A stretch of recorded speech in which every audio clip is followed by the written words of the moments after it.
51 anyos, wa gilaing naan brigadarner, wa siya kwarta, aw mangawa. Malas! Sikop sa kapulisan, Mayra! Brigada Henry Luke Vistil III, ibrigada mo! Brigada Live Report. Nabalhog sa prisuhan sa Mabolo Police Station ang usa ka 51 anyos nga lalaki human kini mangawat og electrical wire didto sa Grand Tower Cebu nga nahimutang sa Kaohsiung Street corner M Lugarta Street, barangay Mabolo ning Dakbayan sa Sugbo. Nailan mo dinakpan nga si Filomeno Villarin Lagon 51 anyos minyo nagpuyo sa barangay Lahug ning syudad.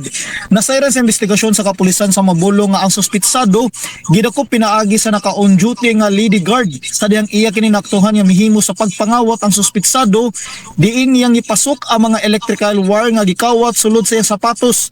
Na-recover ang mga ebidensya nga kinawat nga electrical wire nga may kinatibuk ang gitas-on nga 7.75 ka metros nga adunay kantidad nga 8,000 ka pesos. Rason sa suspitsado nga nahimo niya ang pagpangawat tungod na sa iyang kalisod aron masustentuhan ang iyang mga nagkadayang panginahanglunon.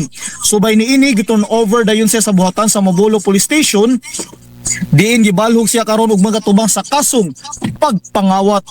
In the heart of changing lives, ako si Brigada Henry Luke Vistil III sa 90.7 Brigada News FM Cebu, the Music and News Authority. Brigada